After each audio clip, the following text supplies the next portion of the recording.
Are now recording. Okay, back to our Excel file. Everybody can see that? And remember, I cannot see chat when when I'm saving, not recording, when I'm sharing my screen. So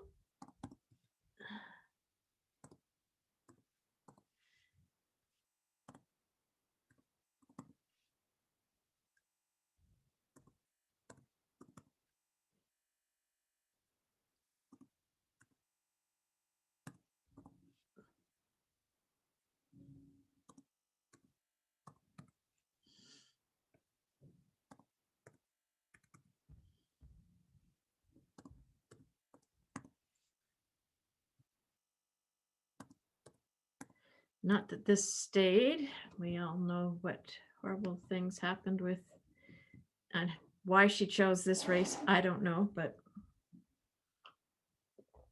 anyway.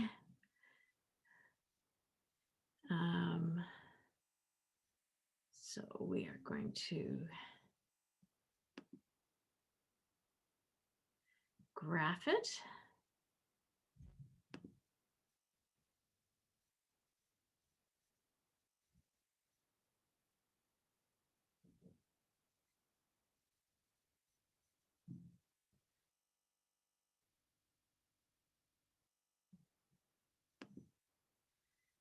Now, the only problem is that didn't make one. It's not what I want. Forget that happened.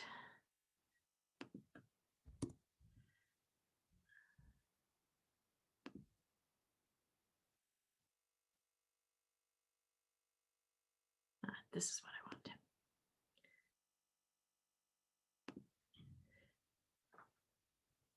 want. Okay, so we know that that's the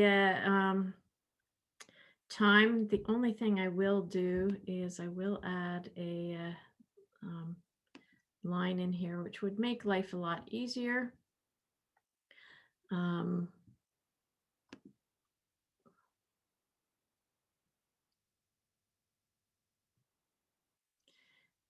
this would make life a lot easier because then I can see all these things.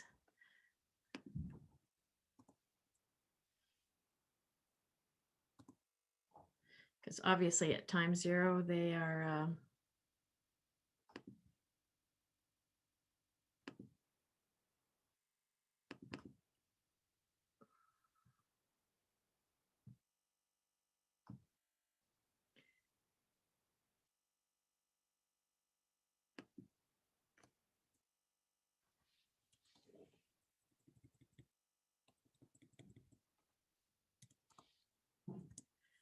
there. So that's what it looks like for the distance. And then for velocity, we're going to start obviously at a 0 velocity because they aren't doing anything when they start. And we are going to have, so that's just going to equal the change in time, or change in distance, which is going to be that minus this. And we're going to put brackets all around that because that's going to be our change in y, because a slope is change in y over change in x. So this is exactly, as I said, we talked in the lecture about how in when we're doing analysis of human movement, we can only see where it is in time. So we actually measure those velocities, and if we've got sampled data like a video data, we would do it every 30th of a second. And it's going to be divided by the change in time, which in this case is, because of the way they've given us the data, it's not the constant. So that is the velocity at that point in time. Those are the velocities associated with, you record the velocity here, but it's really the average velocity between 0 and 1.86 seconds. Then the next one would be between 2.87 and 1.8 seconds. And then finally for the acceleration. Miss, I had a question about the velocity. So Yeah. it's always taken like in between each distance. So for example, from 20 to 10, from 40 to 30, from 60 to 50, like between those gaps. Because like when I was looking at this question, I was trying to find something online to just verify my answers, right? Because the textbook didn't have it. Yeah. And the way that they did the velocity was kind of confusing to me because they did it from like 20 to 0, 40 to 0. Like that's the one they did it comparing the beginning to each point on the graph. So are we actually supposed to do it from point to point? I personally would suggest point to point because you cannot do the acceleration of what they're doing. So what you want to know is what I would call the instantaneous velocity. So what was their velocity? And by instantaneous, it's the average velocity over a short period of time, right? Yeah. And you could do it both ways. You can do it both ways.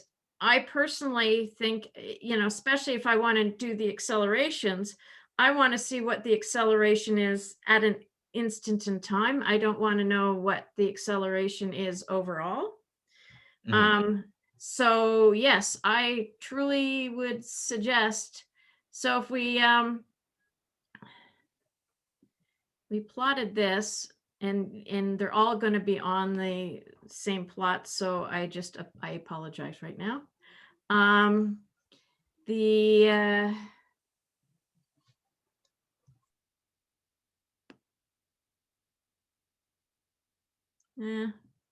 I will do it this way. And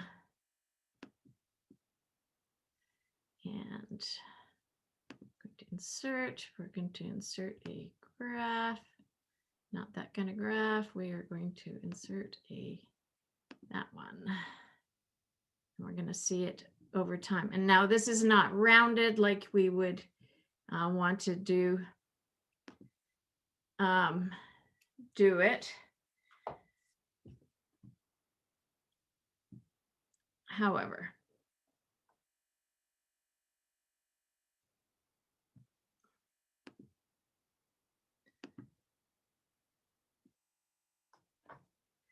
so if you look at this,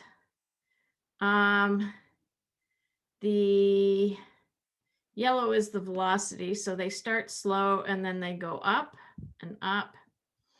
And if we tried to make this bigger, and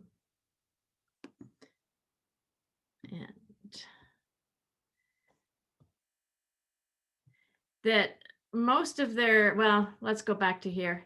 If you look at their acceleration here, if we just look at the numbers without looking at the graph, you can see that most of the acceleration occurs in that first 20 meters, right? Once they get up to speed, they pretty much stay at speed. So you can see after you hit 20 meters, they go from 0 to roughly 10 meters per second in the first 20 meters. And then from there on, they stay very close. They go up a little bit, but they don't do a lot of accelerating. You can see that most of that acceleration occurs in those first 20 meters. And that's really what you're going to learn about from this, is that most of the acceleration occurs in those first 20 meters. Get rid of this. Thank you. Does that help? Yes, thank you. And it makes sense too, like watching track and stuff. Yeah. Most of the acceleration in the beginning. This just is velocity and acceleration. So you can see the velocity, this represents the steepness of this line. And when this line is steeper, So this would be the steepest section right there. Mhm. I would say, but the steeper the line is, the greater the acceleration is going to be. Okay, thank you. Okay. So we'll put that in the background and save it for later. Okay, so we'll stop the share. And that, for people who wanted to know, was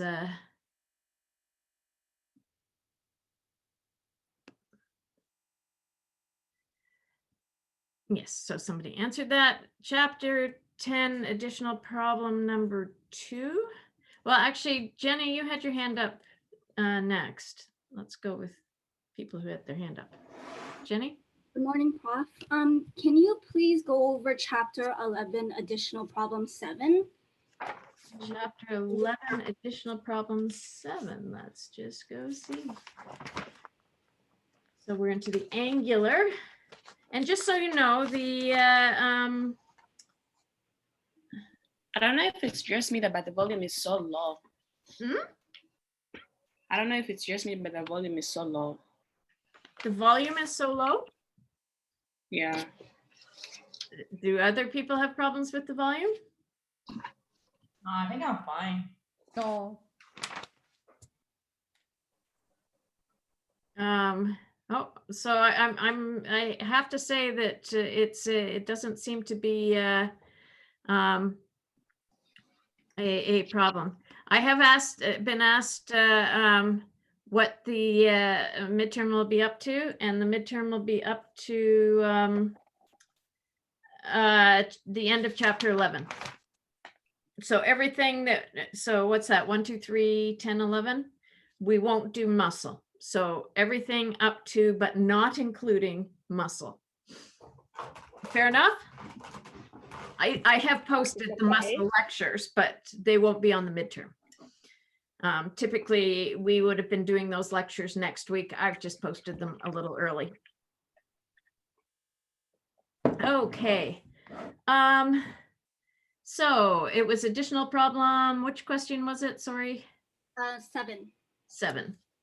The majorette. Oh, yes, the majorette question. Okay, so a majorette in the Rose Bowl parade tosses a baton into the air with an initial angular velocity of 2.5 revolutions per second. If the baton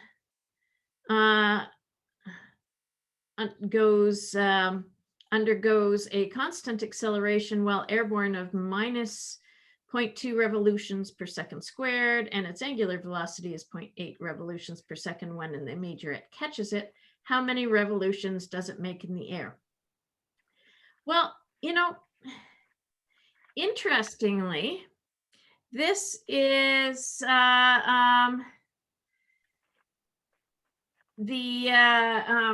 this is actually, there are multiple ways of doing this question, I'm going to show you one that uses the equations of constant acceleration. Those ones were the ones that we called the projectile motion formulas in linear kinematics. So at the bottom of page 323. So if you looked at those equations of constant acceleration, not the ones where we do this separate thing specifically for projectile, where we plug in 0 for horizontal.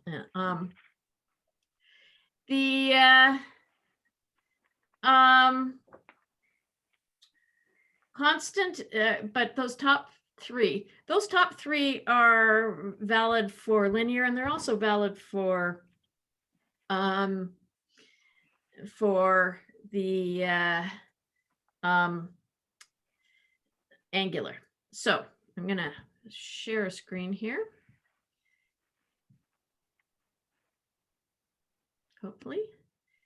Hopefully I have a whiteboard. For some reason, the Zoom whiteboard does not come up on this, but I have put a whiteboard in. So do you all see that whiteboard? Hopefully. this is where you lose me. Okay.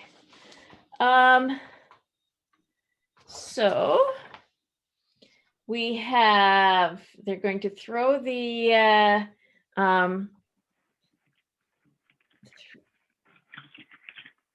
throw it up and it's going to go around, right? And it's going to have an initial angular velocity of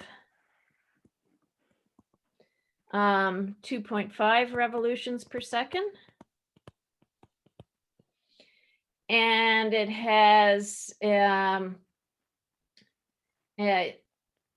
angular velocity at when it's caught of 0.8 revolutions per second.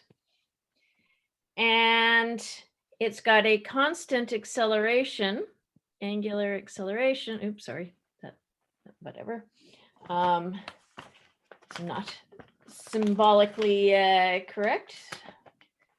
If I'm lucky here, we will get the yeah, I'm just trying to get the again, new one of these guys.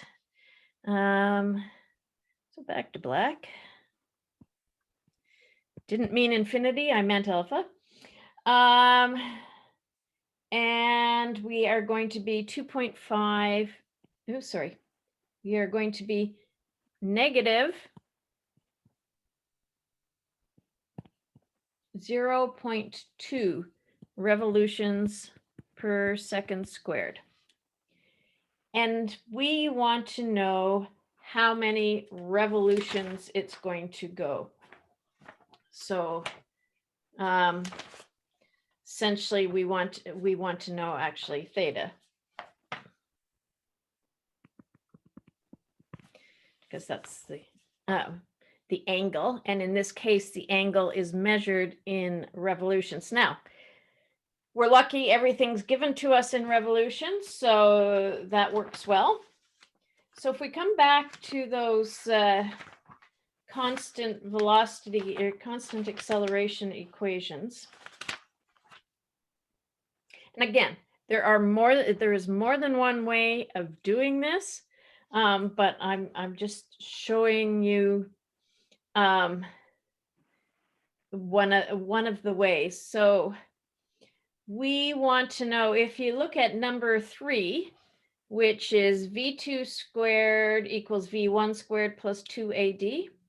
Well, let's just plug in here. We have a angular velocity 2 squared that we can square equals angular velocity 1 squared plus 2 times alpha times theta. Well, the only unknown here is this theta, which is exactly what we're looking for. So we should be able to rearrange this equation so that we get what we want from what we're given. So theta is going to equal 2.5 revolutions per second, and that's going to be squared, minus, oh, sorry, looking,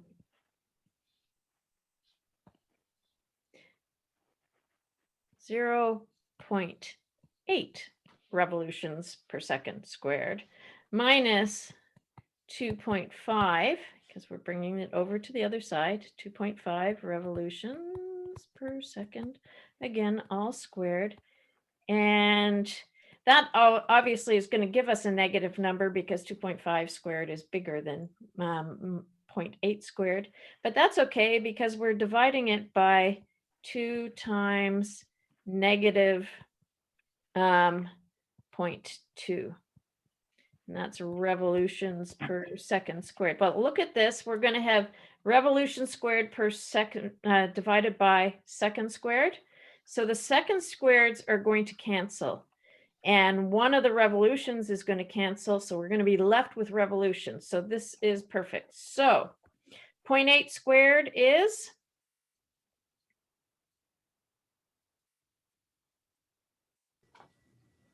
.64. 0.64 revolutions squared per second squared minus 2.5 squared. 6.25.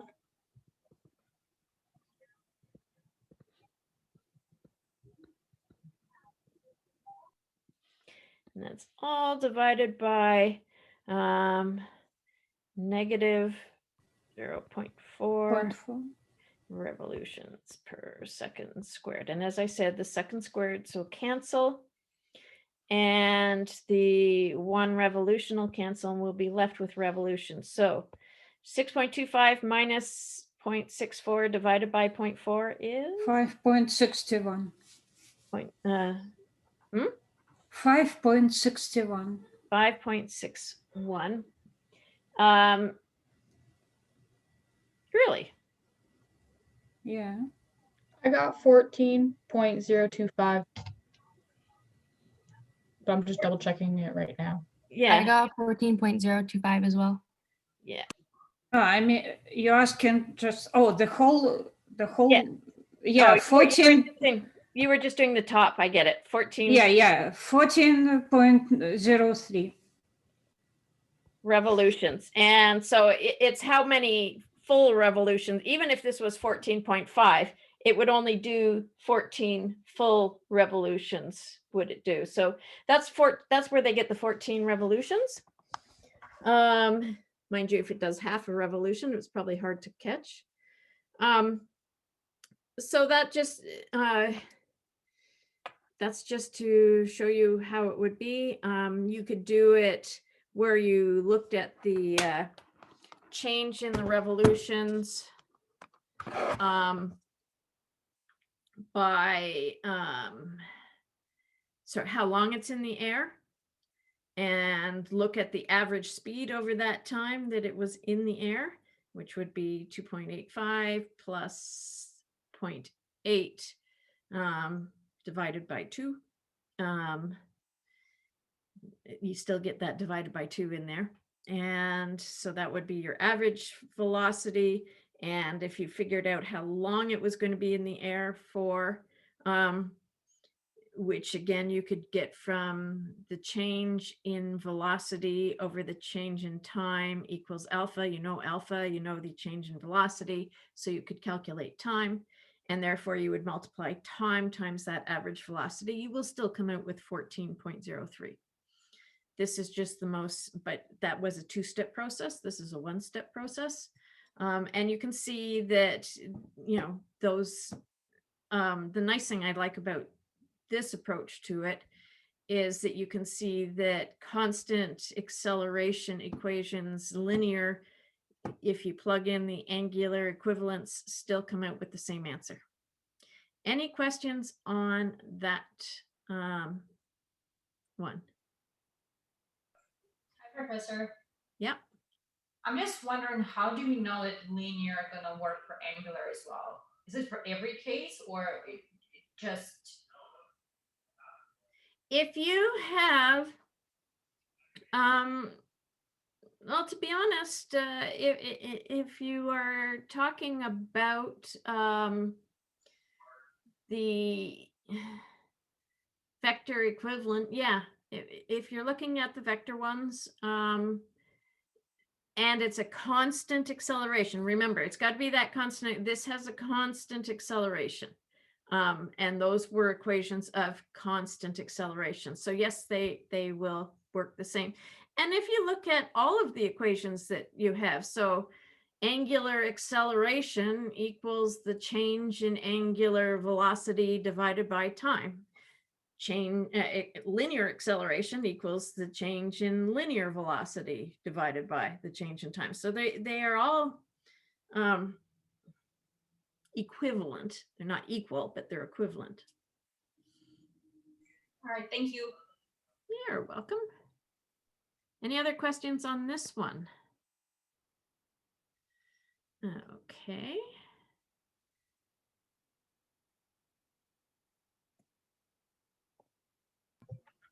Well, that's nice. Can we do chapter 10, additional problem 2? Who is this chatting? Blaze.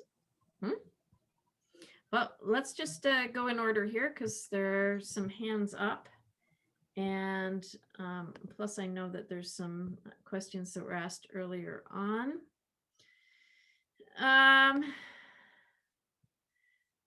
Tanaz was next. Yes, thank you. Can we please go over question 1, sorry, chapter 11, question 1 from additional problems, please? Yep. Thank you. Okay, so chapter 11, question 1.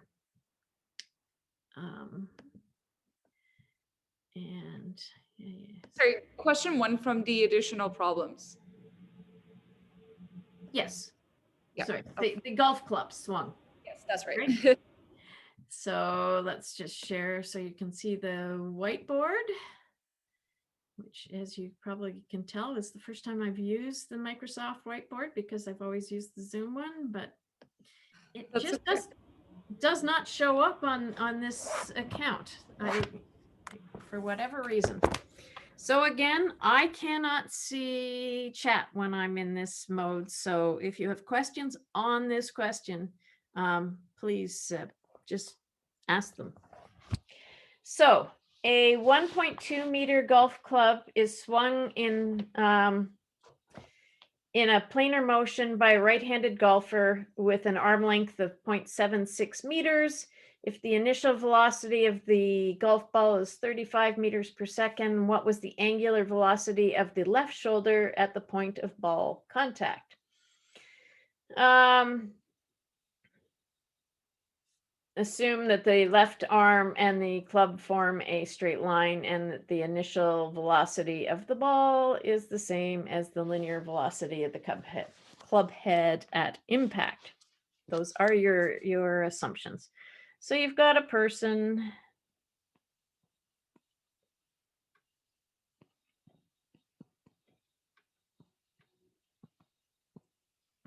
and yes, I can't draw. We all know this. Who's got a golf club in their hand and they're swinging it and it's pivoting around this left shoulder.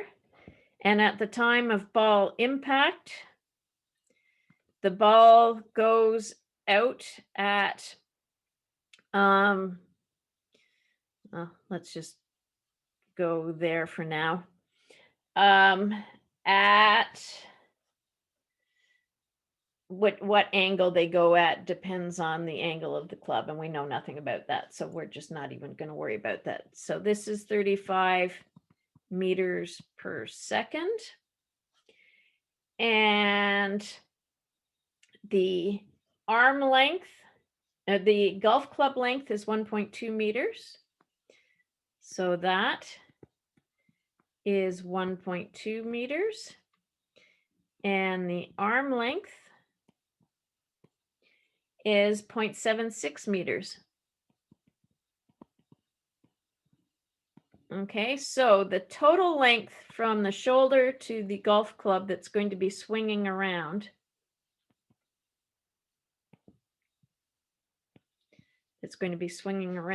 around this axis is going to be 1.96 meters. Did we all agree with that? 1.2 plus 0.76, excuse me, is 1.96 meters. And the velocity when you hit the ball, this is a typical assumption that we make, and there are some things that affect this in terms of the materials used and things like that. So, but generally, as a ballpark, when you hit something like this as you're swinging through, you will, the velocity of the ball will be the velocity of the whatever's impacting it, in this case, a golf club, at the head of the golf club, at the point of impact. Okay. At least, and again, there's a whole bunch of caveats to this, but it tells you to make that assumption. Okay. So we know a distance, and what we want to know is the angular velocity. Oops, sorry. angular velocity of the golf club. So as this swings around, we want to know that. We know that at the point of impact, that this is going to be 35 meters, the linear velocity at the point of impact, if this was the point of impact, which it isn't, but 35 meters per second. So we have equations that allow us to go from linear to angular. And those typically are the ones that are found, well, in the last parts of the book. So we have linear to angular velocity, which is page 346, where the velocity equals the radius times the angular velocity. So the linear velocity equals the radius. Radius is 1.6 meters, velocity is 35 meters. So the only thing we don't know is there. So we have an equation that allows us to calculate what we want from what we have. So that's going to be 35 meters per second divided by R. So I'm rearranging it. So it's V divided by R. 1.96 meters. The meters will cancel and we'll be left with per second. So somebody, 35 divided by 1.96? 17.85. 17.85. Now, what is that? What unit? Radian per second. So do we all see why Radian per that's second. radians per second? So whenever we use these equations, this equation right here, this equation only works if your angular velocity is in radians per unit of time. Okay, now you have to have the same unit of time for velocity and angular velocity, so linear velocity and angular velocity. I think that makes sense. I hope, if this is something per hour, then this is going to be per hour. And the distance has to be the same for velocity and radians. So that if this is meters, this has to be in meters. If this was in kilometers, not that you'd be doing this in kilometers, but anyway, if you was, this would have to be in kilometers, that kind of thing. But what you're left with is per second. And we always put radians in here, and it has to be in radians. And as I explained in the lecture, it has to be in radians because radians is a unitless unit. And that's why you're going to have your angular velocity in radians per second here. And when you solve for it, you're going to get it in radians per second. Any questions on this one? Unmute and ask me, because that's the only way I'll find out. Do you have to have your calculator in radians to do that or no? No, 35 divided by 1.96 is going to give you 17.85. Okay. You just have to know that 17.85 is in radians per second. Because there are no other units, you can't tell me that 17.85 degrees per second, because it isn't. It's 17.85 radians per second. And you have to give me the units, because I'll let you know right now, I'm pretty picky on units. And if something needs, hand marking or something, I usually would deduct for incorrect or missing units. That's just something, because units really reflect that you know what's going on. So yes. Any other questions on that? If we weren't given, if like the question wasn't in radians, like how would we go about answering it? Like what formula would we use instead? No other formula. You have to, if, for example, you want to figure out the velocity, the linear velocity, and you're given an angular velocity, and the angular velocity is not in radians, it's in revolutions per second, like the last question we just did, or degrees per second, you have to convert it before you can use the equation. You cannot convert between linear and angular without having the angular measure be in radians. Radians for angular distance, radians per second for an angular velocity, radians per second squared for a angular acceleration. Must thank you. be. There's a lot of equations where the angular measures just have to be in radians, because it just doesn't work out if you use the other ones. And as I said, the reason is radians is a unitless unit. And if you haven't seen the lecture, go and look at, and I try and explain why it's a unitless unit, because it's a distance divided by a distance is how you get a radian in the first place. Okay. Any other questions on that? Okay. I will go with Anna, and then I will go back and see if there's ones that have been in the chat for a while to do. So Anna? Hi, Professor again. Can we do 11.2 additional problems? David and Goliath? Correct. Okay. So go back to our whiteboard, because that works best. David is fighting Goliath. If David's 0.75 meter sling is accelerated for 1.5 seconds at 20 radians per second, what will be the initial velocity of the projected stone? Again, the when something leaves, it has the velocity of whatever it was at the time of release. So it has the, if something's going around in a circle, so you're swinging something on a string, or, you know, if you are releasing a shot put, so you're spinning around and you're about to release a shot put, and it's down here in the hand. So this is whatever it is that you want to release.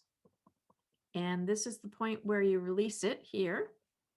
So here. So it's swung around, and it's going to go, it's going to leave at 90 degrees. So at the point of release here, it will have whatever magnitude of velocity there, and the direction is going to be 90 degrees to the to the sling,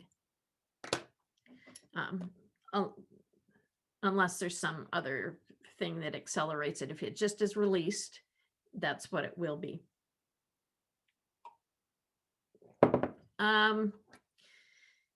So we have an R.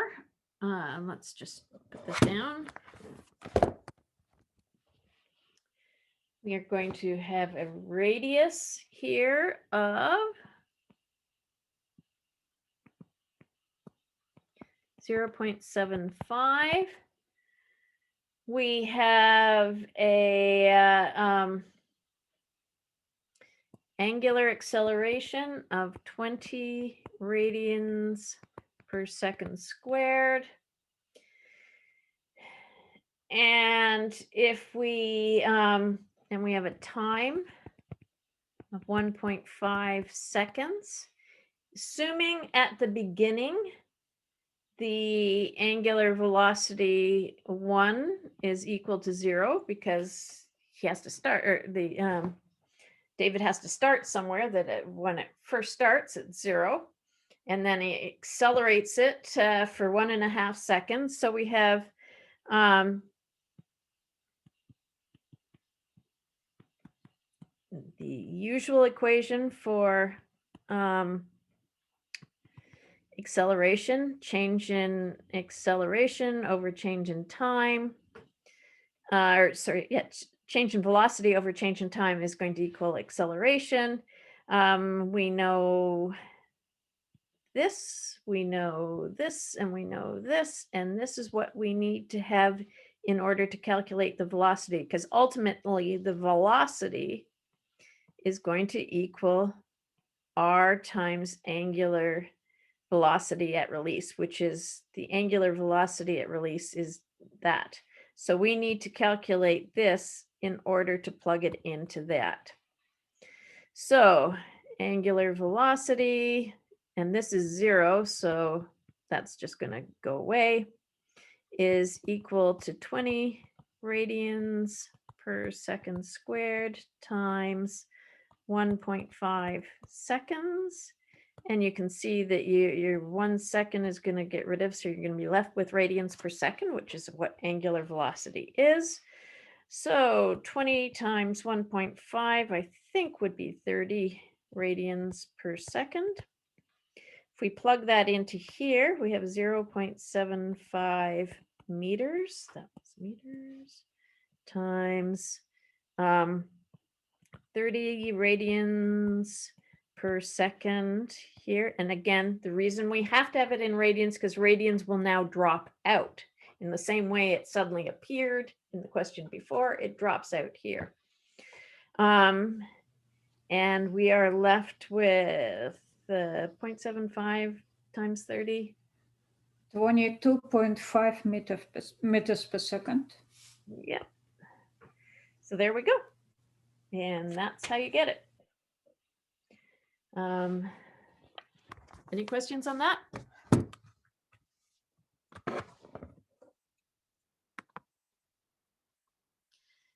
Okay. Get ready for that. Preparation. And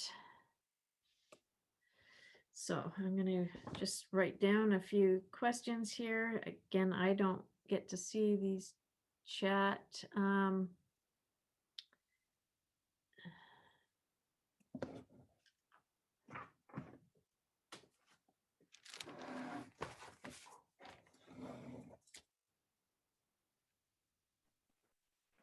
I have a question about the midterm.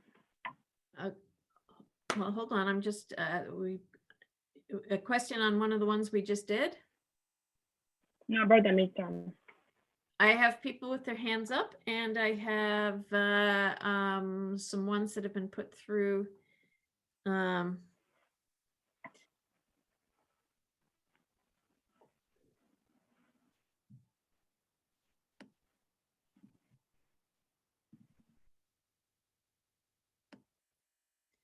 I'm just writing some of them down.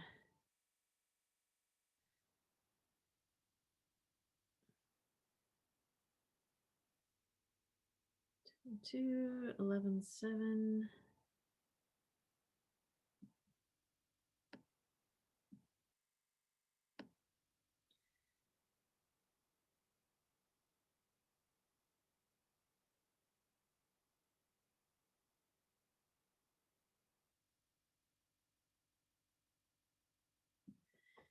And 10.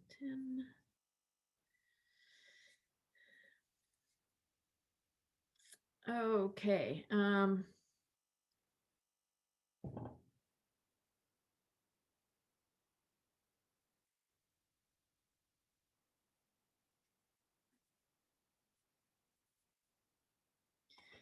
Okay, I have a list of some questions. Back to chapter 10, additional problem 2. Let me just go and see what that one looks like.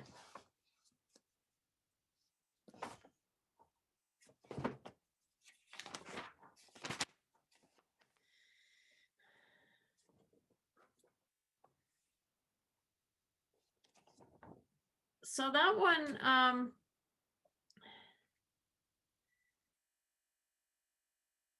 we have done, but I'm just going to draw it out so that you can see how it looks. And then you can go back. I'm not sure which day we did it. I think last week. But let's just share the whiteboard.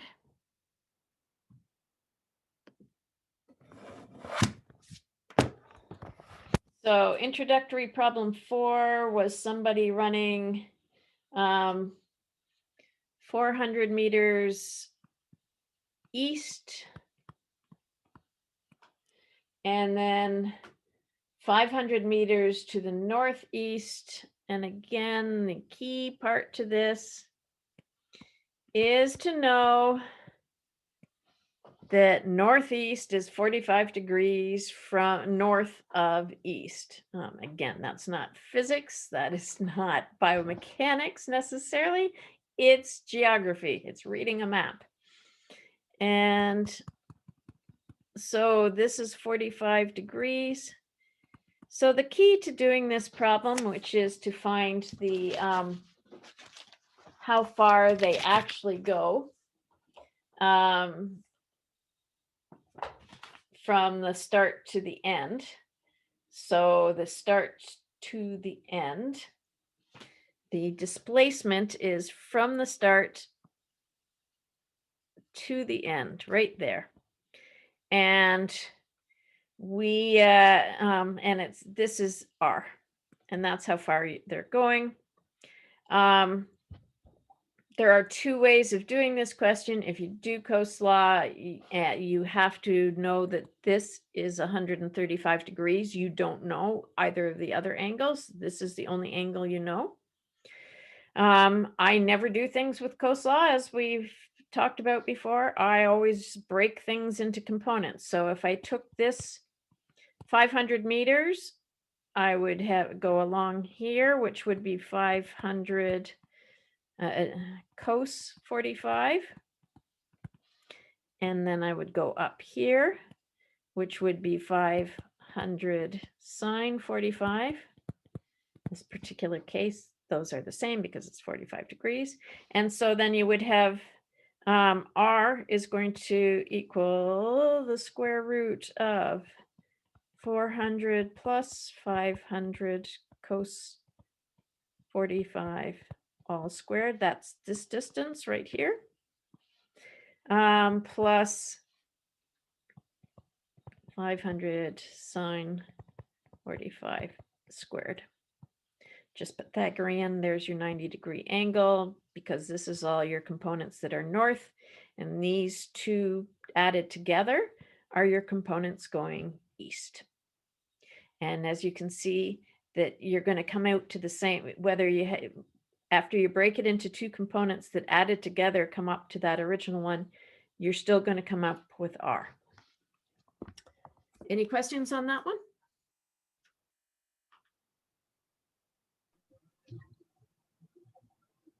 No, thank you. Okay. I have a question. Yeah. You know how like if you do like the Z, the angles on the inside of the Z should be the same. Could you then say that the angle at the top is also 45 degrees, and then you're able to pretty much do 135 plus 45 and then find the last angle, and then What? Find this angle? yeah, so then that one would also be 45, and then so since you No, know that's not going to be 45. This is 45. But that is not 45. The only angle you know if you use this triangle, if you use this triangle, the only angle you know is this one, because that's 90 plus 45. Because if you were looking at north there, it would be 45 in there. So 90 plus 45 would be 135. You have no idea what those other two angles are. None. In the end, you actually have to calculate this guy right here. And tan of theta is going to equal 50 sine 45, which is this guy, divided by 400. Yeah, opposite, divided by adjacent, 400 plus 500 cos 45.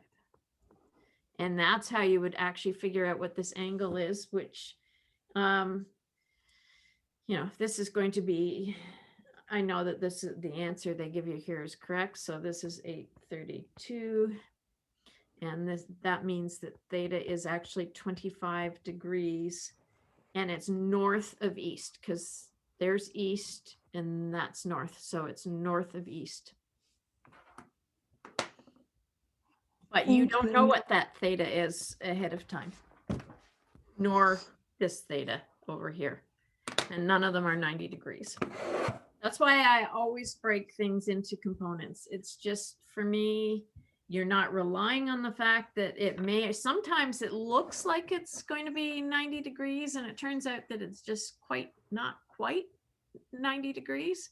So there's one of the questions in here that I know it comes out looking like 45 degrees or 90 degrees when you draw it, and it isn't 90 degrees exactly. So to me, it's always safer to break things into components, and that add all the things that go in one direction in these kinds of questions, northeast, or sorry, west, east, east, west, and all the ones that go in this direction, your north, south. And so you end up with two components that are 90 degrees from each other that you can then combine using Pythagorean. That to me is just the easier way, and just me. But then you're not relying on trying to figure out what that other angle is. So, and it also works that if, for example, they had 4 or let's say 3 legs of the race, so they went 500 meters, then, or sorry, 400 meters, then 500 meters, and then another 100 meters in the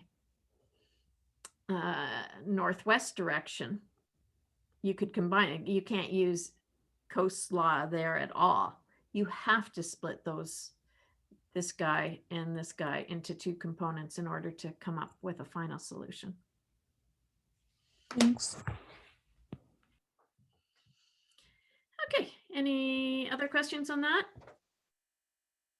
Can you also add question number? Can you also add question number 6 and 8 of chapter 11 to the questions? 6 and 8 to 11. Okay. The additional problems. 6 and 8, 11, 6 and 8. I'll just add them to the end.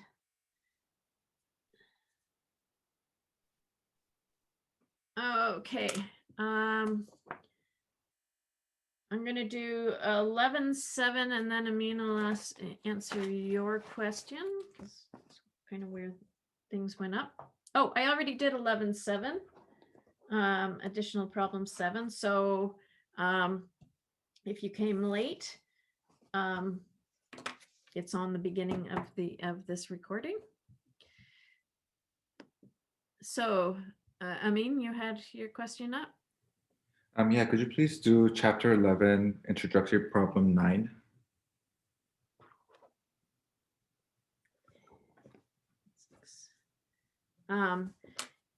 Chapter 11.9 of introductory problems. Introductory problems of 9. Yeah, absolutely, no problem. Thank you. So we are going to share our whiteboard again.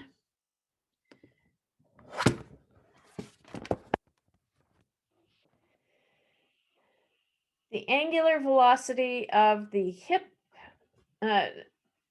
So question 9, introductory problem. Calculating the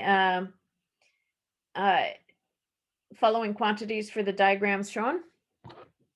Hope that's the one you're looking for. So the angular velocity at the hip over each time interval. So you have 4 time periods. You have time of, and again, 1 second. You have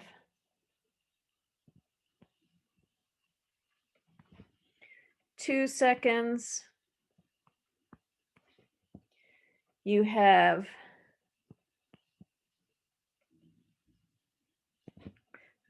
roughly 2.5 seconds, and you have 3 seconds.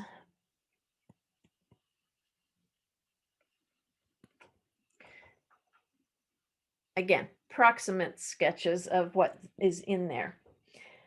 So you need to know for the hip what angle they're at. So here, if you measure it, I think it's 90 degrees. Here, if you measure the hip, it's going to be 180 degrees. Here, if you measure the hip, it is roughly 90 degrees again. And here, if you measure it, basically 90 degrees. I don't have a protractor with me right now, but I think if you put it on there, it would be close to that. So the angular velocity at each point in time is going to be the change in angle over the change in time. So this is going to be change in angle is 180 minus 90, which is, let's say that extension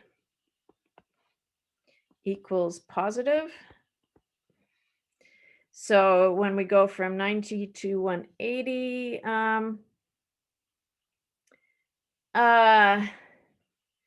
we are talking 90 degrees over 1 second, or 90 degrees per second. In this one, we're going from 180 to 90, so that's going to be minus 90 over 0.5 seconds, which means we are going to be negative 180 degrees per second. We're all good with that? And this one is going to be 0 degrees, going from 90 to 90. So 0 degrees over 0.5 seconds, which equals 0 degrees per second. And I mean, to do the knee would be the same. You just measure the angle of the knee at each of the time periods and divide by that change in time in those time periods. Sometimes it's 1 second, sometimes it's half a second. And I will say, so the last one is the meaningful information to calculate the average angular velocity at these for the movement shown. So the average would be, if you looked at the angular velocity at the angle at the start and the angle at the end, and we looked at the change in angle over the change in time. So let's look at the average velocity for the hip here would be 90 minus 90 divided by 2 seconds. That's the change in time. So it's still going to be 0 degrees per second. So that really isn't meaningful, because that basically says in this jump, on average, the velocity is 0. Yeah, but at some point in that jump, you had to have a flexor velocity, a flexing velocity of 180 degrees per second. So if we just thought, well, the average velocity is 0, we would have totally lost that instantaneous information about at some point in this jump, they really had to flex their hips quickly. So you lose a lot of information if you forget to, if you did the average for this type of movement. A cyclical movement of human piece, so let's say walking. If you looked at where your leg is at the start of a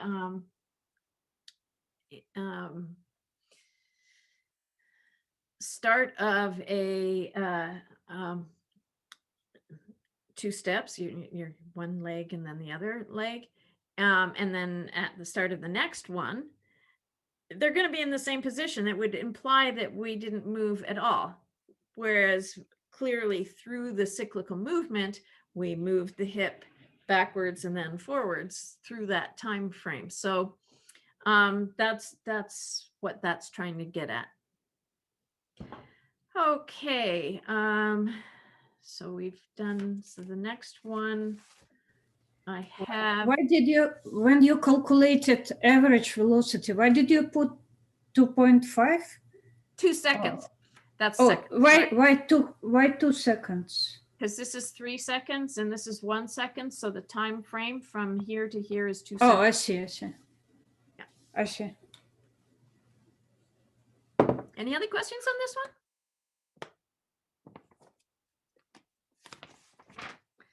Okay, let's just look at 10:10. Which is the archery arrow. I don't even think we've done this one, surprisingly. Although. Sorry, but for knee, it could be meaningful information because it's not zero angular displacement, right?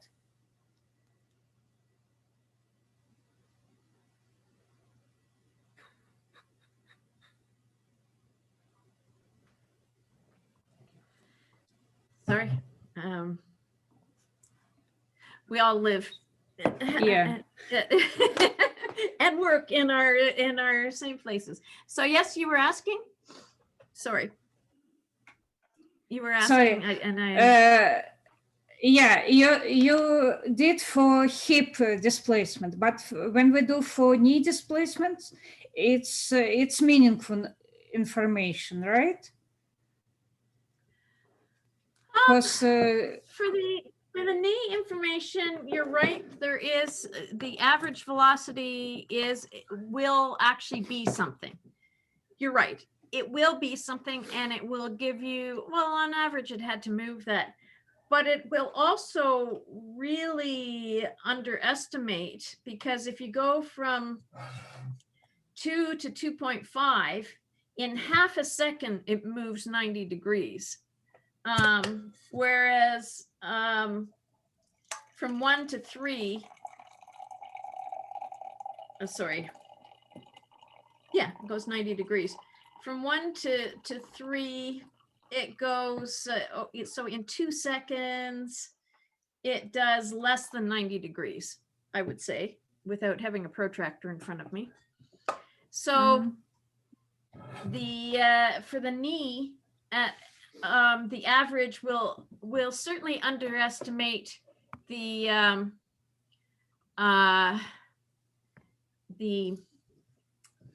main the peak that we would have to do in this case. In this case, for a joint angle, if you are a coach and you want to work with people who are jumping for whatever reason, whatever sport they're doing, you would want to be able to train their knee angular velocity to the peaks it's going to see, not to the average it's going to see over the whole movement. Does that make sense? Yeah, for sure. I mean, there's Thank times you. when average would be interesting and would give us something, but I think in this particular case, when you're talking about a human doing a movement of which the joint has to go through an angular velocity and probably has to go through an angular velocity and back again, because ultimately we can't just keep going in the same direction. Eventually we come to an end and then we have to open up again. what we really are interested in is what we can do in that instant piece. Okay. Yeah, thank you. You're welcome. Any other questions on that one? Okay. So next we were going to go with the archery arrow.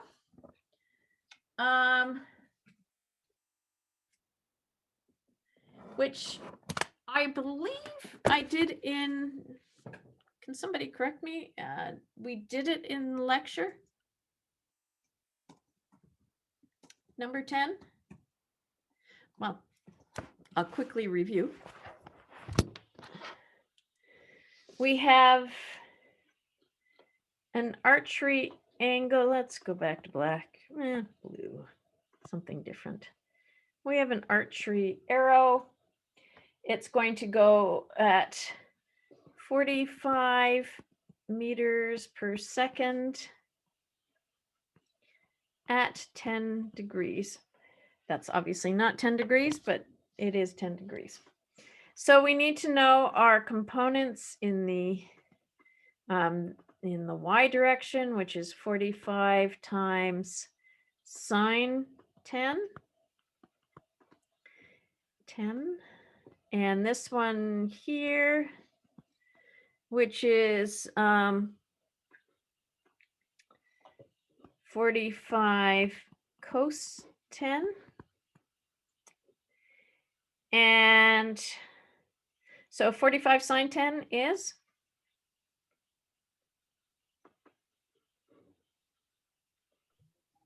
$7.81. And 45 cos 10?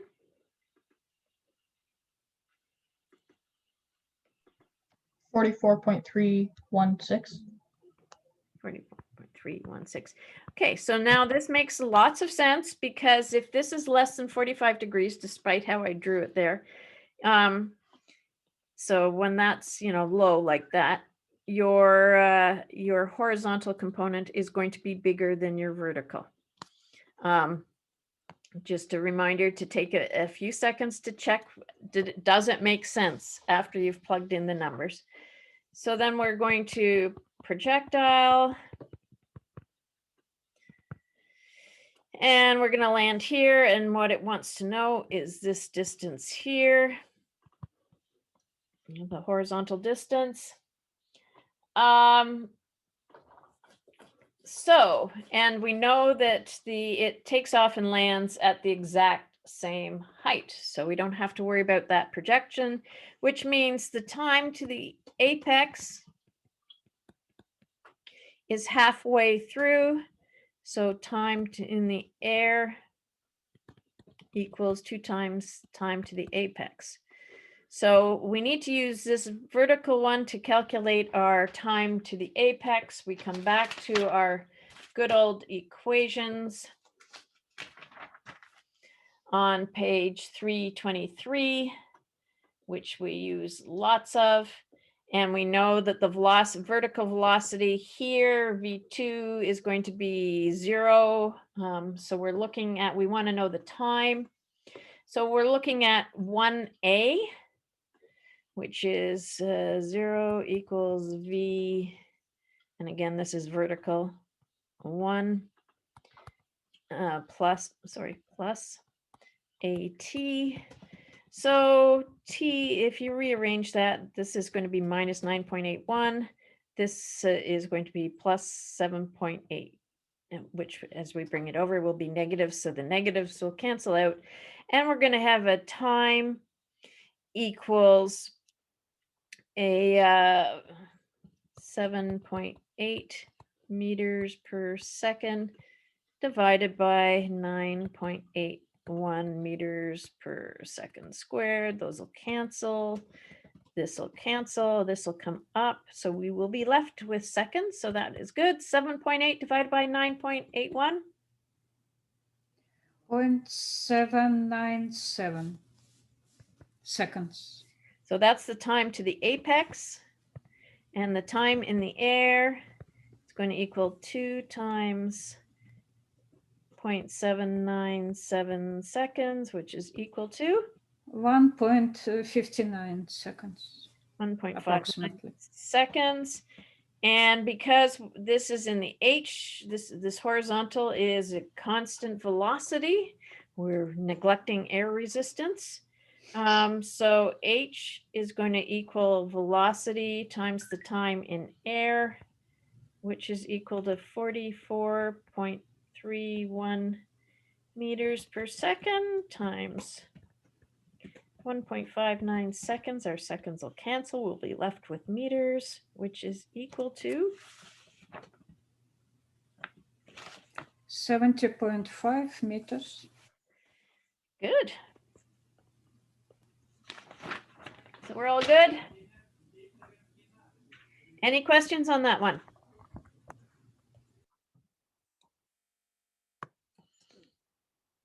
Okay, pretty straightforward. Selena, you have a question? Yeah, I just have a couple questions regarding the final or the final or midterm the coming up. midterm? Yeah, sorry, the Okay. midterm. So how many questions is gonna be on it?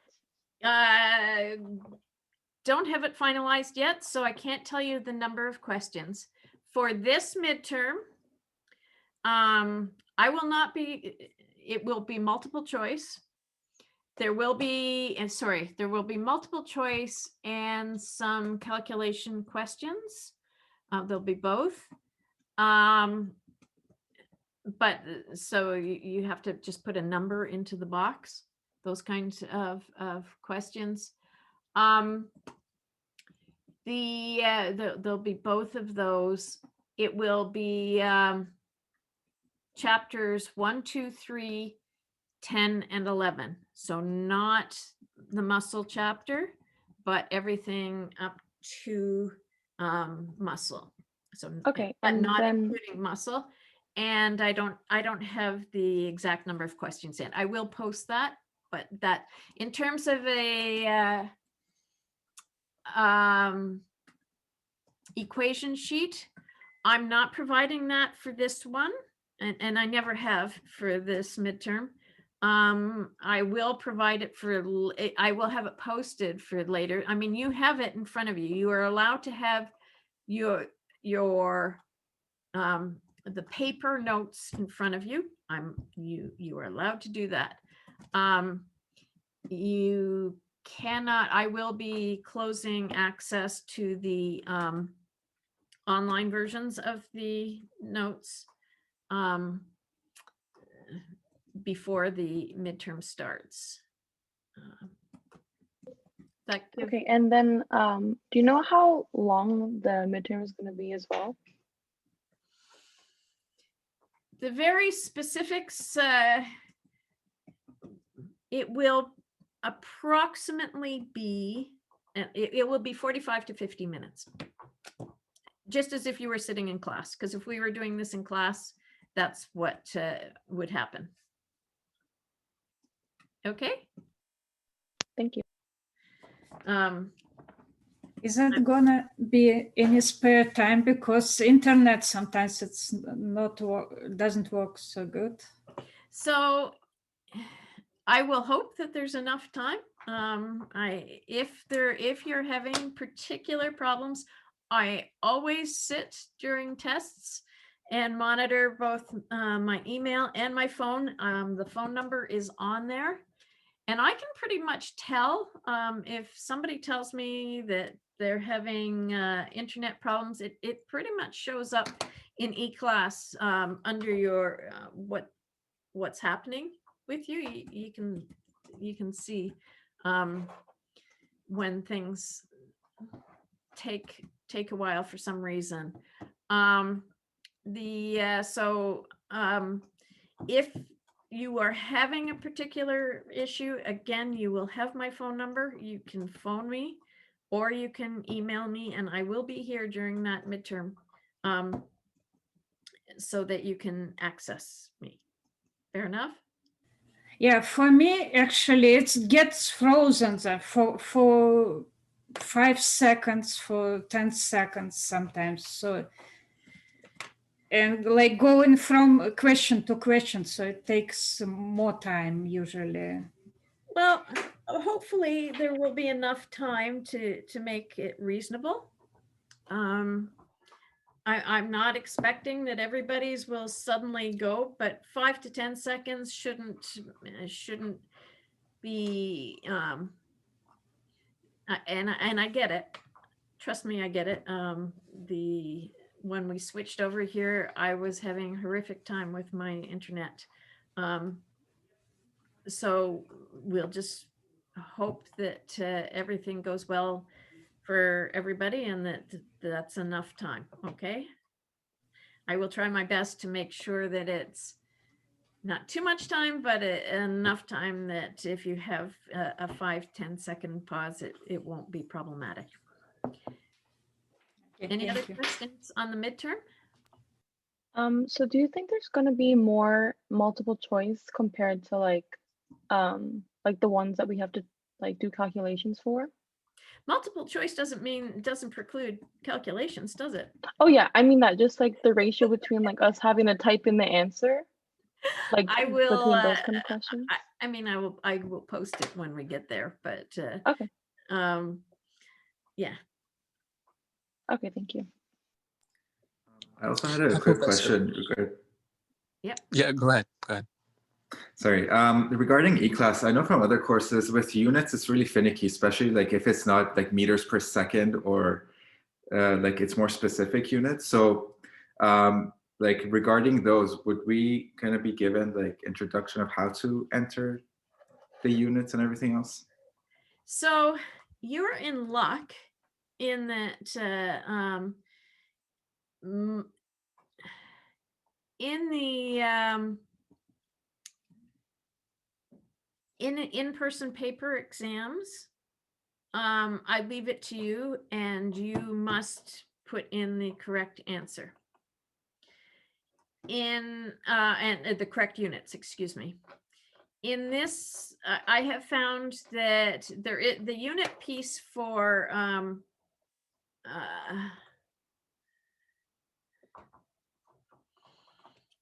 E-class, as you say, is finicky. There's no question it's finicky. You know, do they put a space in? Don't they put a space in? What do you use for squared, for acceleration, etc. I will probably in most questions where you have to type something in where their unit might be necessary, I will tell you what units I want it in so that you can avoid the unit in that particular case. If I say, give me the, angular velocity in revolutions per second, you don't have to put the units in. You just have to give me the answer in revolutions per second. So be sure to read the question. And if I tell you what units I want it in, you do not have to add the units to your answer. That fair? Yeah, makes sense. Thanks. Because I agree. E-class is a bit finicky on that. And it's finicky for me because I have to put in every possible variation that I think you might give me that would be correct. So I could have a whole list like this and I could still forget something just about the way you typed it that wasn't correct. So there you go. Somebody else had a question? Hi, Professor. I had a question. Yeah. Sorry, I joined the tutorial late, so I'm not sure if you already answered it, but I was just wondering, you mentioned that we can have physical notes during the test. I usually write down my notes digitally, so I'm just wondering if I'm able to access them on my laptop while doing the exam.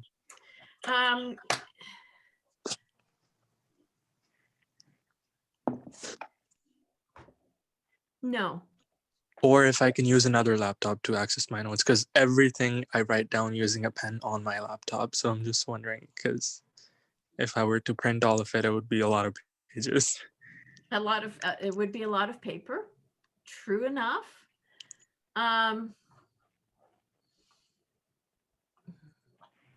Like, I don't even have a printer and all my notes are typed out. I don't have a printer, so I couldn't print mine out. I was about to say the same thing.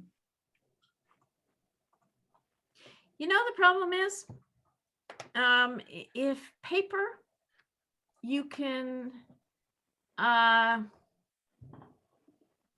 view it to check yourself. You can flip through it.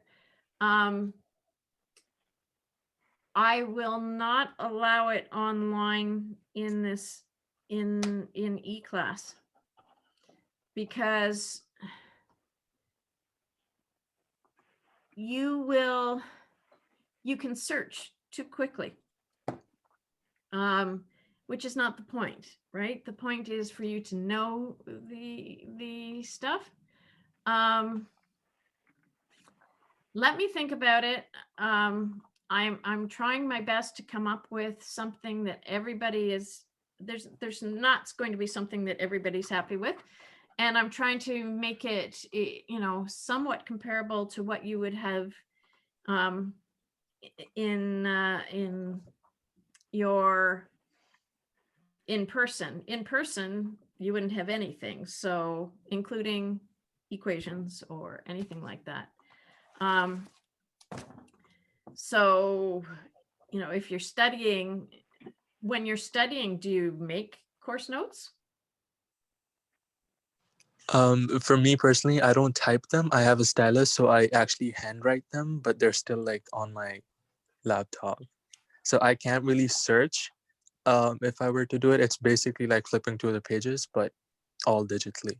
If it was handwritten, that'd be lovely. The problem is knowing what is handwritten.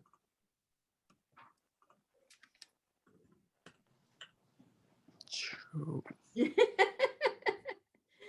So let me think. I'm not going to give an answer. The reason, well, you know the reason why I'm saying that. So. Hi, I was wondering if I will give more. Yes. Oh, sorry. I wasn't sure if my mic was working. If I was wondering if you would be able to do question 3 from chapter 11 after all the midterm questions. Yes, I have one person ahead of you, Kate. Okay. And then I will go there. Yes, Amin, did you have a question? Yeah, sorry. For chapter questions, the word problems. If I do all the chapters or like up to topic 8, like is that all I have to worry about? Like just the chapter questions? I mean the word problems, like for each chapter. Is that all I have to study for? Like I mean, if I study those, am I good for a midterm or not? Should I study like more than that? Like I mean, for a midterm, the questions are based on those chapters, or I mean, like the First of questions all, are coming the exactly? chapters are 1, 2, 3, 10, and 11, correct? Yes. 1, 2, 3, Yes. 10, and 11. And so they're based on those problems, and those they're based on the theory and the application of the concepts taught in those chapters. That's what it is. It's the theory and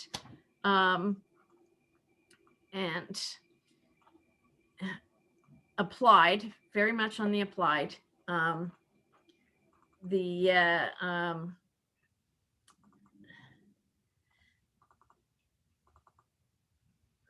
We will yeah, exactly. It's the theory and the application of what we're taught in those chapters. Does that? I hope that helps. Yeah. Thank you so much. Okay. So the next one was the that I was. There were a couple that I still have that had been put in the chat before. Sorry, I just had one last quick midterm related question, if it's okay. Yeah. Yeah, I was just wondering, how should we study off the laboratories for the course? Because I know they're really interrelated to the actual course content, but for example, like from lab 1? Do we need to know in detail about like the 12-piece model and like details like that? Well, I would know what I mean, I talk about modeling in the lecture, so that's nothing. I honestly don't think, you know, if you, what I wouldn't study from the labs is in lab 2, you were asked to take a picture close to the person and far away from the person using what, you know, using what, or something like that. That isn't, you know, something of that level of specificity from the lab is not necessarily important. But if I asked you something like, which of these, you know, you are an ergonomist and are looking at the joint angles of somebody while they're typing. So again, I'm giving you the details. And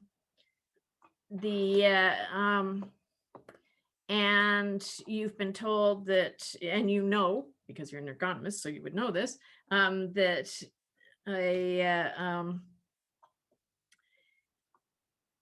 that wrist angle is important.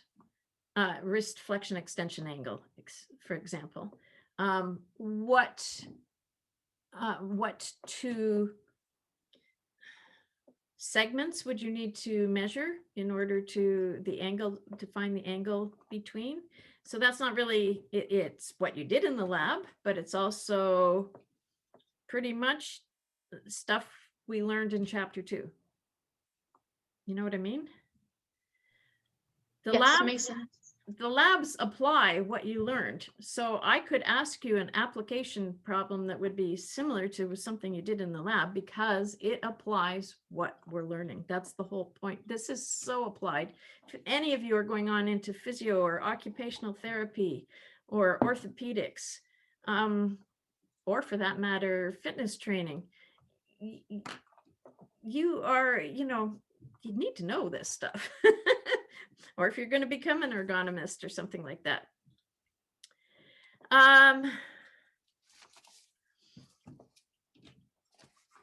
Yeah, the old, can we go back? I will post all of that on the weekend as I finish the exam, which way I go with it. Okay. Fair enough. With that, we're going to go with chapter 11. Oh, we did that one.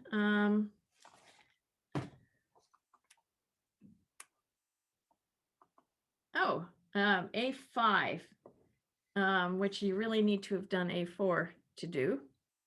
Not for the first midterm, for the second and third midterm, yes.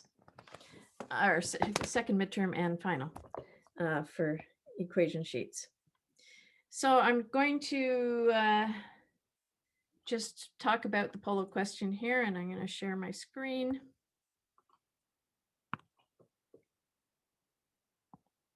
There we go.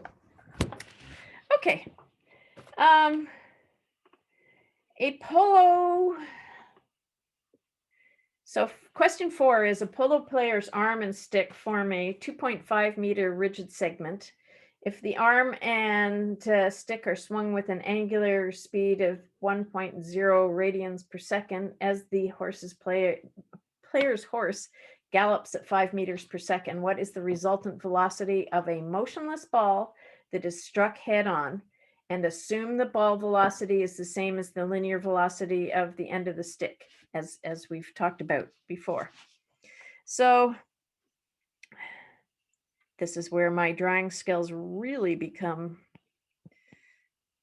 problematic. We've got our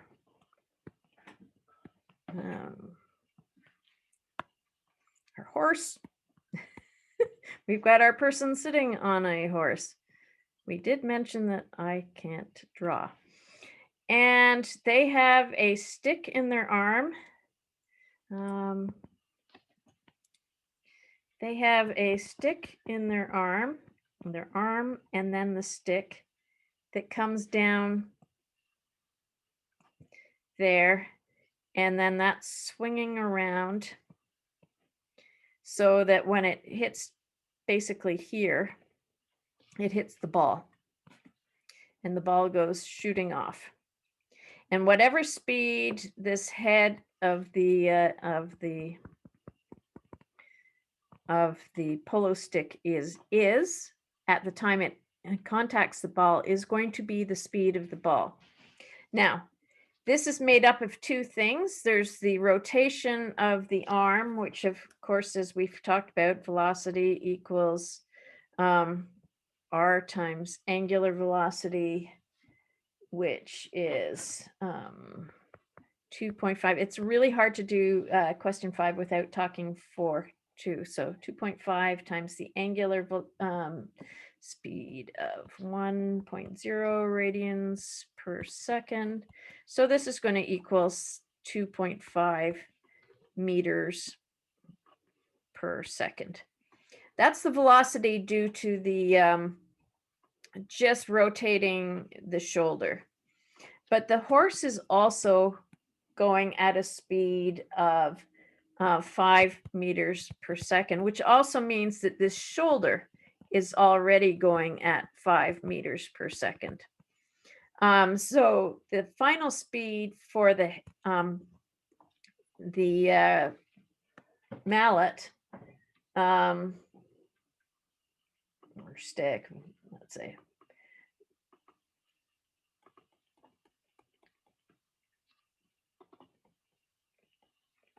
is going to be 2.5 meters per second plus 5 meters per second, which is 7.5 meters per second.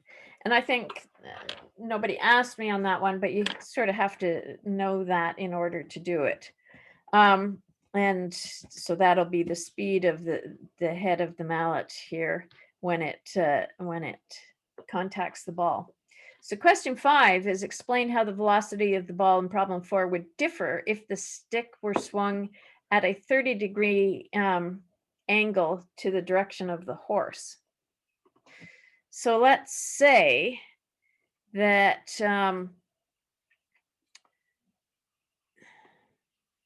looking at it above, that the mallet, well, we'll do it from here. So let's say he doesn't actually contact the ball, and there's a nice little angle there until this is 30 degrees.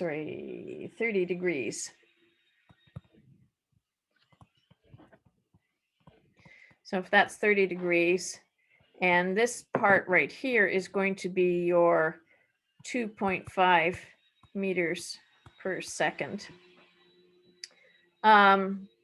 So now we are basically adding two vectors. We're adding a 5 meters per second this way and a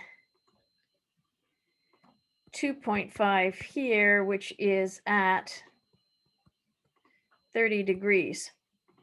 So this just goes back to that vector math, only now it's, well, it just goes back to the vector math.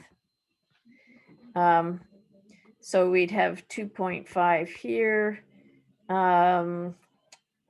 cos 30, and we'd have 2.5 here, sine 30, and we would add those together like that. And that's how we would get it. And in the end, it's going to be a little bit less than 7.5 meters per second. Any questions on that?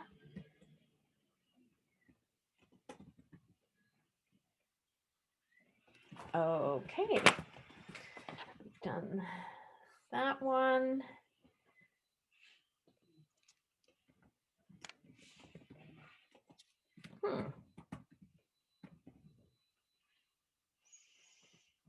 A6 and A8. So A6 is lists 3 movements for which a relative movement at a particular joint is important, and 3 movements for which the absolute angle of a body segment is important. I'm not going to go with 3, but we'll try for 1. So relative is a joint angle, and joint angles are important to, for example, go to if you are measuring end range of motion. I obviously will choose, well, I'll choose an ergonomic example because that's sort of my area. And one of those would be the one we did in lab, measuring your wrist angle while typing, because we know that the more you are in extension or flexion while you're typing, the greater your risk of developing things such as carpal tunnel syndrome or tenosynovitis in your carpal tunnel.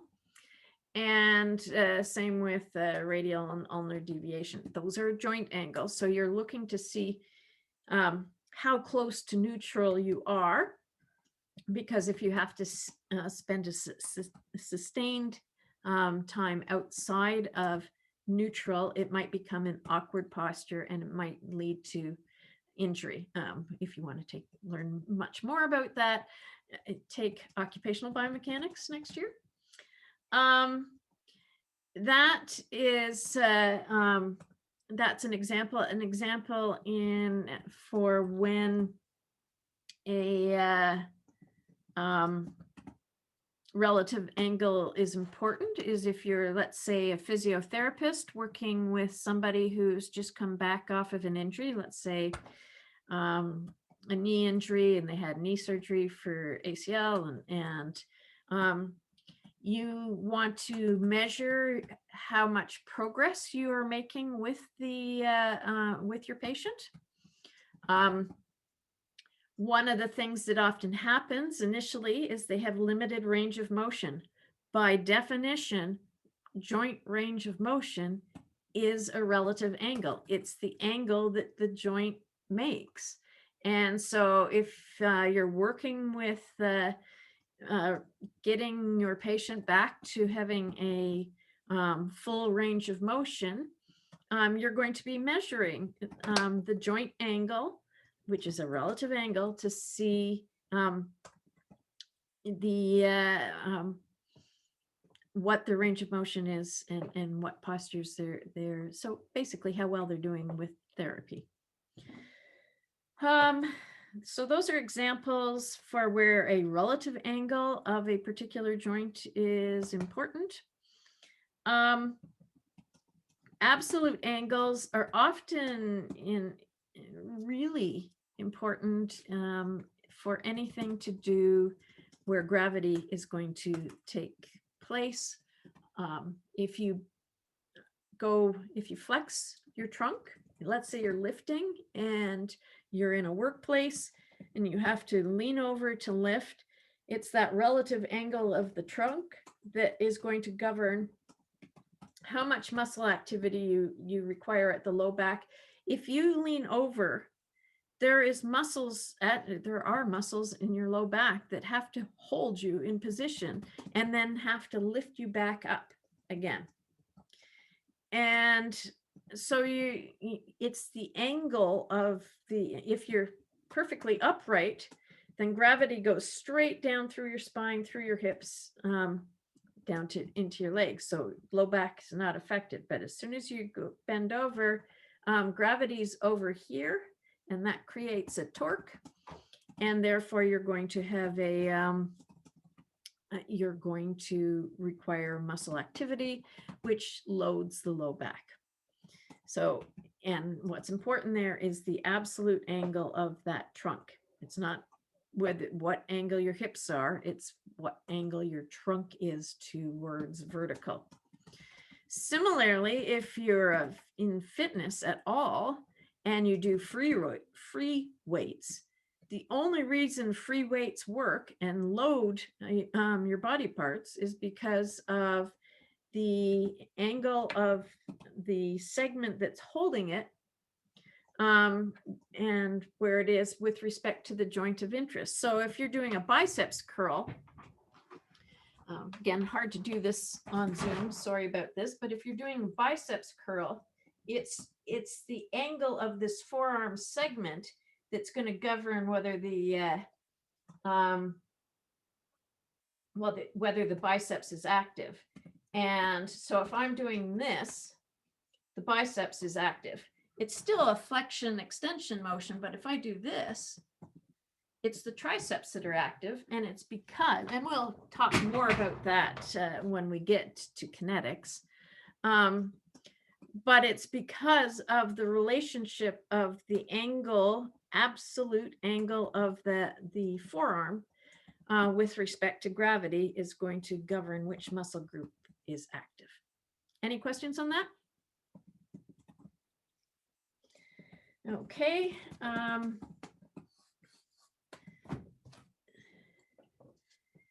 A cyclist enters a curve of 30-meter radius at a speed of 12 meters per second.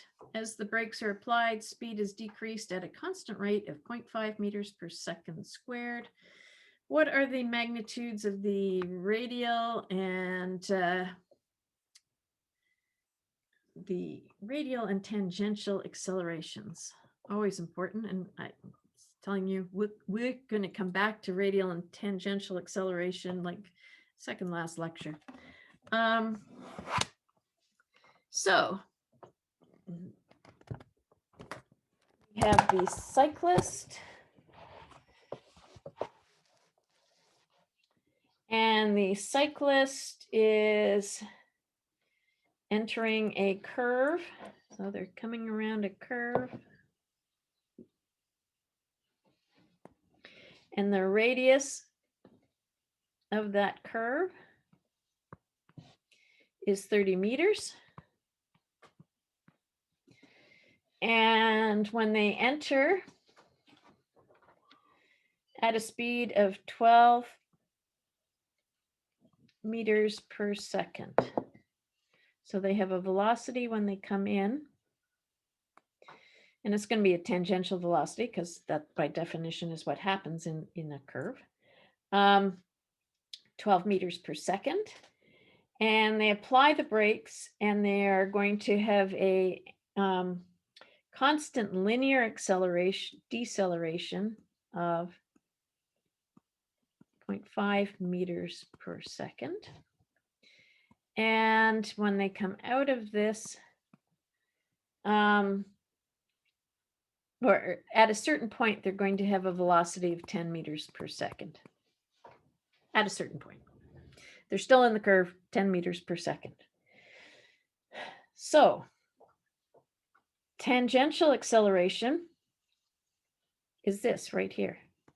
It is the actual physical change in your speed.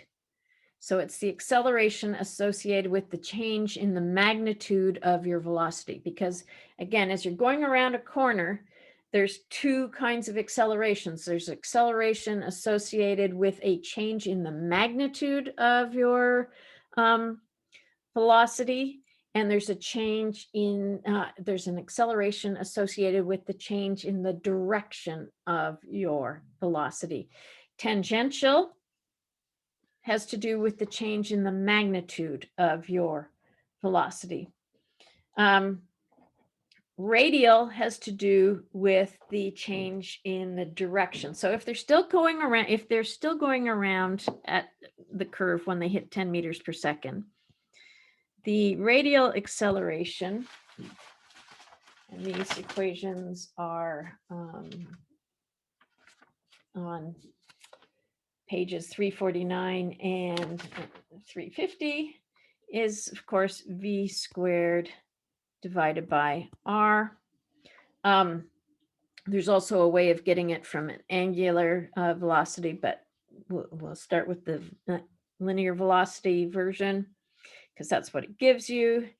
And so that's going to be 10 meters per second all squared, because we want to know it at this point in time, divided by your r, which is 30 meters. So 100 divided by 30.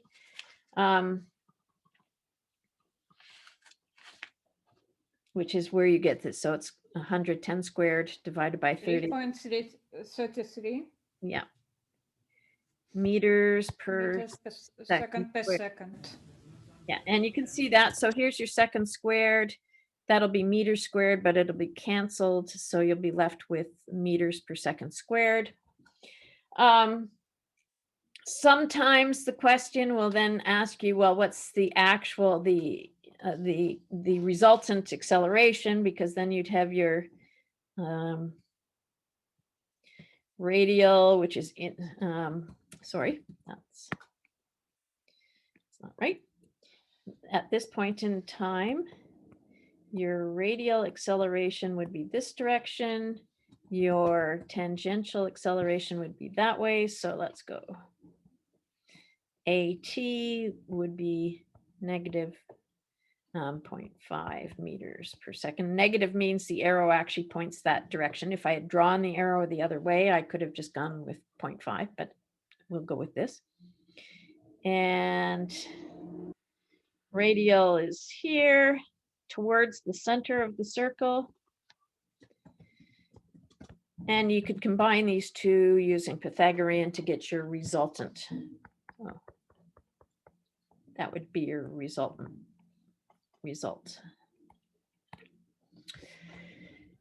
Any questions on that? Professor Moore, I have a question.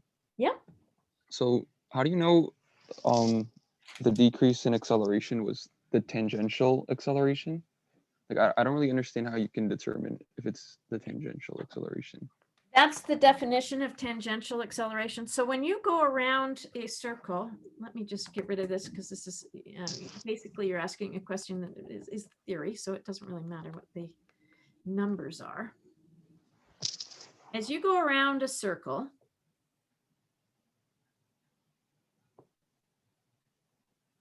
so you've got something that's going around a circle, and yes, that doesn't look like a circle, but it's the best I can do. It's even harder to draw on tablets, I find. So you have something that's going around a circle, and that something can be a bike, that something can be going around a curve, it can be a person going around a curve, it can be a stone on a sling, it can be a shot put in your hand as you're spinning around. When the velocity of any object like this, which is purely spinning around at some angular velocity, is always 90 degrees. It's always the tangent to the curve. So the tangent by definition is 90 degrees to the radius. So there's your radius, right? Radius of curvature, basic circle. That's your radius. And something spinning around, and the linear velocity of an object is always 90 degrees, as if it's just purely spinning like this, it's 90 degrees to that radius. And that's called a tangent. Tangent is always that point on a curve, hard to draw, where it just touches at one point. And if you drew a line to the center, it would be 90 degrees. And that's a tangent to a circle or a curve or anything. That's a tangent. That's the definition of a tangent. If you go back to high school, well, not even algebra or anything, it's just circles. So that's a tangent. So as I go around a circle, so let's say I check at my speed. So this is V1.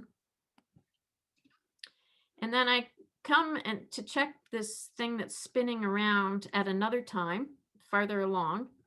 And again, the velocity at that point will always be at 90 degrees to this radius. Only you can see now it's spun around. So you can see how it's changed direction. V1 and V2 are totally different directions. Same object, still going around the circle.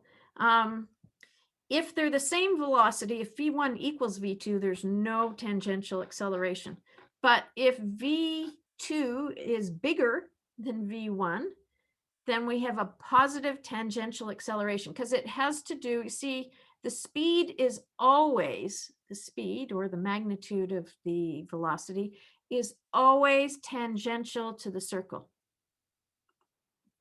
And so we are just looking to see, does that speed change? If that speed changes, then we have a tangential acceleration. There is always, as everything goes around, you might have zero tangential acceleration, meaning the speed is constant. If I was spinning something around at a constant linear velocity, which would be a constant angular velocity too, it would be, you know, there would be zero tangential acceleration because the magnitude is not changing. But there will always be a radial acceleration, and the radial acceleration is the acceleration that is instantaneously, so it is constantly changing its direction and its and its magnitude based on whatever V1 and V2 are. And it points towards the center of the circle, and its role, that acceleration's role, is just to change the direction of this velocity. So this velocity can change magnitude, which is the tangential acceleration, and it can change direction. It always changes direction while it's going around in the circle until it's released. And that will be your radial acceleration. Does that help? Yeah, thank you. I was wondering, when you mean tangential acceleration changes magnitude, like do you mean it like because there's a change in velocity? That's why there's a change in magnitude. Well, there's a change in the magnitude of the velocity. Change in the remember, velocity is a vector. Velocity is a vector, so it has both a magnitude and a direction. So the magnitude of the velocity is the acceleration that is associated with the tangential acceleration. It's just changing magnitude, but it's not changing direction in a circle. The radial acceleration accounts for the change in the direction of the velocity. There is an acceleration associated with changing that direction. And if you go around a corner, you know, there's just, we'll talk about this much later in the course, but there's an actual force that has to create that acceleration into the center so that you change directions. If not, you don't go around the corner. So that's why it's important to know what that acceleration is. That help? Yeah, thank you. Okay. 11A3. Oh, we did that already, I think.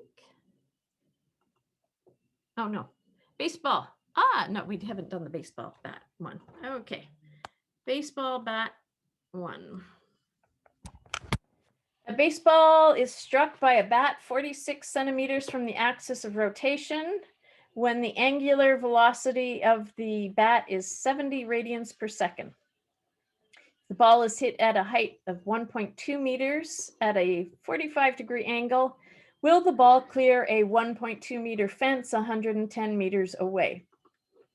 assume the initial linear velocity of the ball is the same as the linear velocity of the bat at the point which it struck. This is a fun one. I know you might not think it's fun, but I find it fun because it combines both that linear angular relationship with projectile motion. Now, from the projectile, so we've got a bat, and I'm kind of going to draw things in two planes here. We've got a bat swinging around, and it's going to hit a ball at this point in time. And then if we think of it as kind of switch up instead, that's looking down, and now for the rest of it, we're kind of looking at a more of a sagittal plane type of movement. That ball then has to come up and over and down. Its height at this point in time is 1.2 meters. And the fence here is 1.2 meters. So we know that we don't have any projection distance. It's all the, it's all the constant projection height. And we know that when it hits at, so it's going to have a takeoff velocity here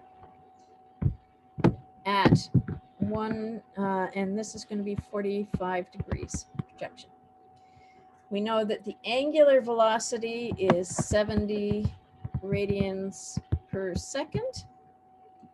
And we know that the R, the distance from here to there, is 0.46 meters. Okay. So first of all, we need to know this takeoff velocity. And this takeoff velocity is going to be, it's going to be, we're going to use that V equals R, sorry, R angular velocity is 0.46 meters divided, or times 70 radians per second, which equals 32.2 meters per second. 30, what was it, Elena? 32.2 meters per second. Meters per second, exactly. Perfect. Okay. So we now have to take our 32.2 meters per second at 45 degrees and split it to our two components, which is 32.2 times cos 45 and 32.2 times sine 45. And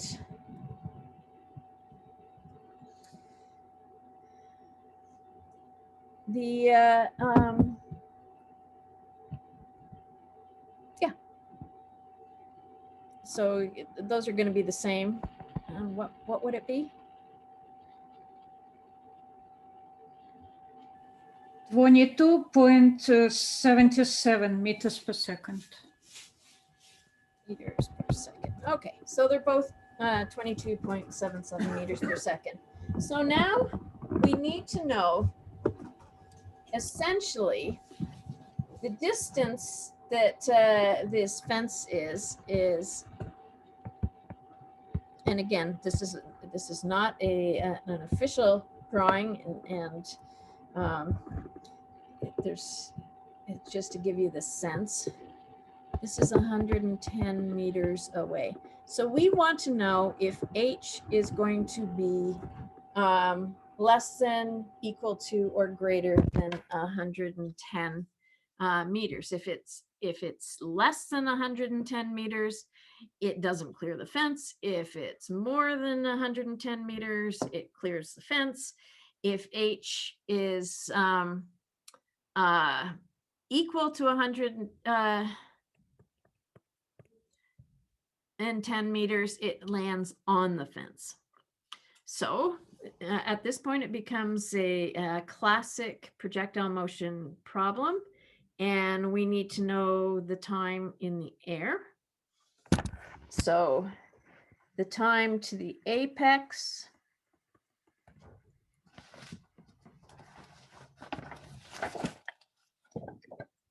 go back to our equations on page 323. So time to the apex is going to be, I'm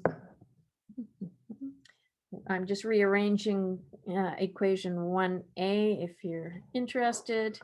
It's going to be 22.77 meters per second divided by 9.81 meters per second squared. So we're going to be left with seconds, and that is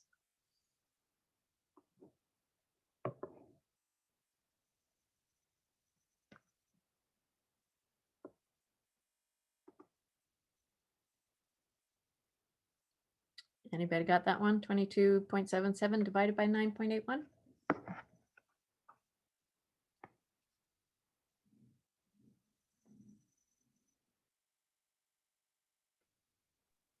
That's 2.32 seconds.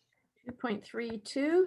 So the time in the air is going to be 2 times 2.32 or 4.72 seconds, I think.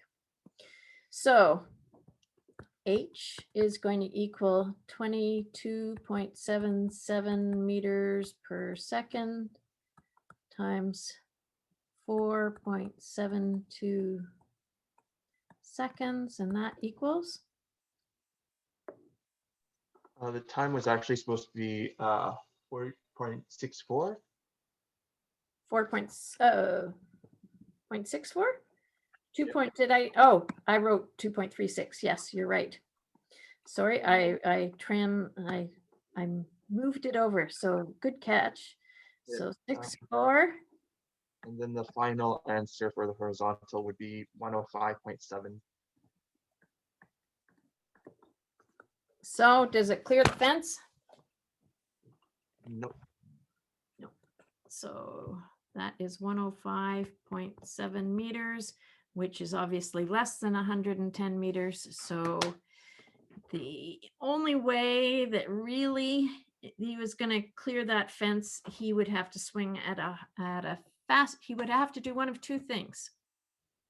He would either have to swing at a faster angular velocity or hit this ball farther out here. Those two things, I don't know how much space he still had left, or, you know, the whole relationship between the arms and the bat when they're swinging. But those are the two things because at 45 degrees, since he's hitting at the same height than the fence is, 45 degrees is going to be the farthest he can go in a horizontal distance. Go back to projectile motion if you want to see that again. But any other questions on that?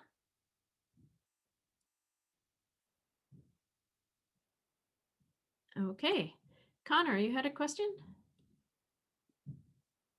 Yeah, I was just wondering for the test, is there going to be a formula sheet provided, or do we use the one in the book and just print it off? I would use the one in the book and print it off.